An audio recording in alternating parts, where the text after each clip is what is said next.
Pourquoi la science ralentit, elle, le vieillissement? On te dit que c'est le temps qui passe, mais c'est plus complexe. Lucas, jeune chercheur, montre ce qui se cache. Mais alors, quel facteur interne influence notre âge biologique?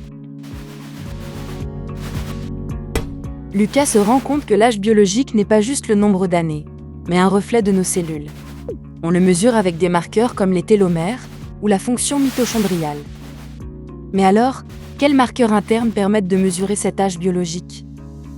Lucas découvre que la croyance selon laquelle le temps seul fait vieillir est fausse.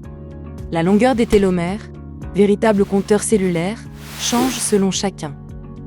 Comment ces télomères sont-ils affectés par notre mode de vie?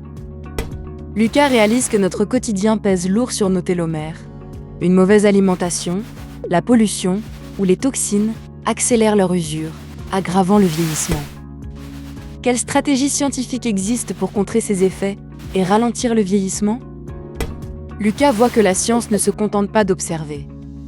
La biologie moléculaire crée des thérapies qui réparent l'ADN et freinent le vieillissement.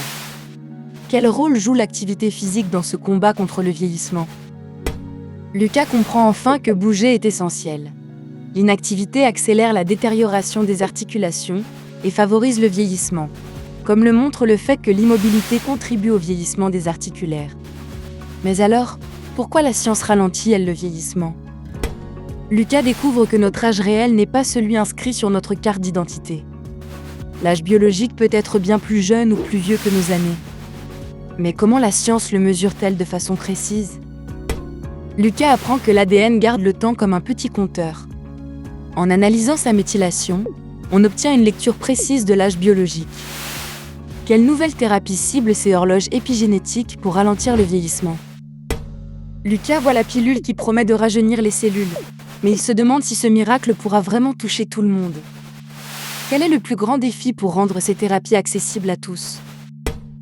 Lucas comprend que le plus gros obstacle n'est pas l'argent, mais la maîtrise du génome face à tant de menaces.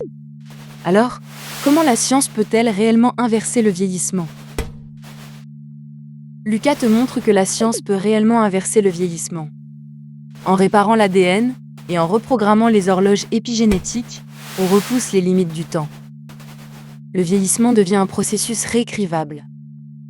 Voilà toute l'histoire d'un seul regard. Maintenant tu sais, dessine-moi le monde.